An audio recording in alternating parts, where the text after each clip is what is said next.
Buenos días, profesor. Buenos días, compañeros. Me presento, soy el alumno Gómez Ramán Jordi y hoy voy a presentar mi exposición de la clase de Ciencias Sociales y hoy voy a hablar sobre la primera etapa de la Revolución Francesa, conocida como la etapa monárquica, que ocurrió en los años de 1789-1792.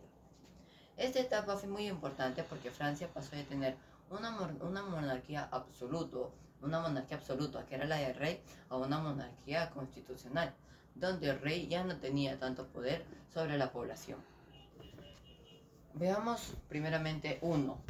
¿Qué fue la Revolución Francesa en la etapa monárquica? La etapa monárquica fue el inicio de la Revolución Francesa. Durante este periodo, el pueblo francés comenzó a exigir igualdad y libertad y mejores condiciones de vida. El rey seguía gobernando, pero no con el mismo poder de antes, sino que ahora tenía que obedecer la constitución que vendría a ser el pueblo y tenía que compartir el poder con la Asamblea Nacional. El rey de Francia, en ese momento, era el rey Luis XVI. 2. Causas de la Revolución Francesa. Ahora vemos qué cosa fue lo que causó la Revolución Francesa. 1. Crisis económica. Francia tenía muchas deudas en este entonces por excesos de la monarquía. En este tiempo era la independencia de los Estados Unidos, por lo cual se podría decir que los franceses estaban en bancarrota. B. Desigualdad social. En la sociedad estaba dividida en tres estamentos, que eran el primer estado, que era el clero, el segundo estado, que era la nobleza, y el tercer estado, que eran los campesinos, burgueses y trabajadores. En este tiempo, el tercer estado sufrió un abuso por los altos mandos, que en todo reino nosotros vemos que los altos mandos son los que pagan impuestos, arreglos en el pueblo y diferentes tipos de cosas. Pero en este reino que era el de Francia, los que pagaban todo lo que he mencionado anteriormente era el tercer estado, que eran los campesinos y trabajadores, y la nobleza y el clero no hacían nada. Por lo cual, el tercer estado, que eran los campesinos y trabajadores, al pagar los impuestos, se podría decir que tenía 3. Influencia de la ilustración. Los pensadores como Voltaire y Jean-Jacques Rousseau defendían las ideas de la libertad y la igualdad. 4. Crisis alimentaria.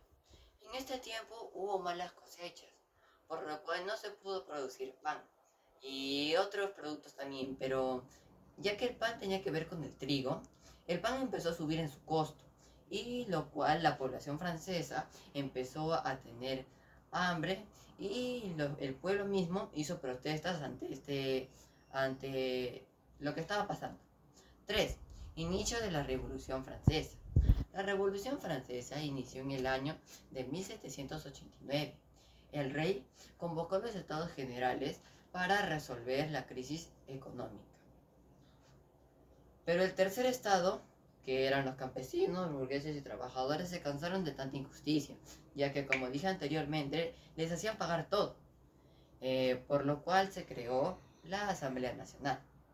Uno de los hechos más importantes fue la toma de la Bastilla, en el año de 1789, el 14 de julio.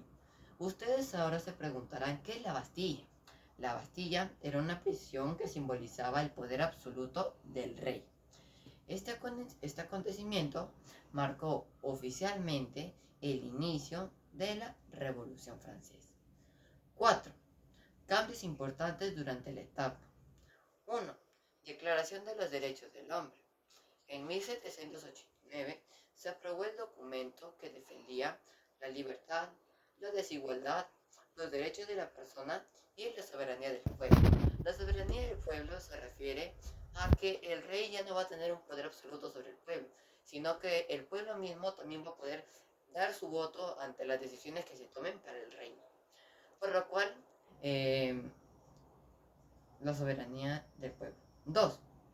Fin de los privilegios. La nobleza y el clero, que eran el primer estado y el segundo estado, perdieron muchos privilegios especiales ante esta decisión ante esta decisión. 3. Constitución de 1791. Se creó la constitución que limitaba el poder del rey, o sea, sobre el pueblo. Francia se convirtió en una monarquía constitucional. 5. Problemas de la monarquía. Aunque hubo cambios, muchas personas ya no confiaban en el rey Luis XVI. ¿Por qué? ¿Por qué? Porque, como vimos anteriormente, el rey abusaba del pueblo. Y empeoró su situación cuando descubrieron que el rey intentó escapar de Francia en el año de 1791, pero lamentablemente fue capturado. Esto aumentó más la desconfianza del pueblo y la tensión política. Además, otros países europeos querían ayudar al rey a detener la revolución francesa monárquica. 6. Y último punto. Fin de la etapa monárquica. En 1792, el pueblo francés atacó el Palacio Real, o sea, el pueblo francés atacó al rey en su Palacio Real y la monarquía fue suspendida. Finalmente, Francia dejó de ser una monarquía y comenzó una nueva república, una nueva etapa republicana. Gracias. Ahora vamos a ver con las conclusiones. Para concluir, la etapa monárquica fue el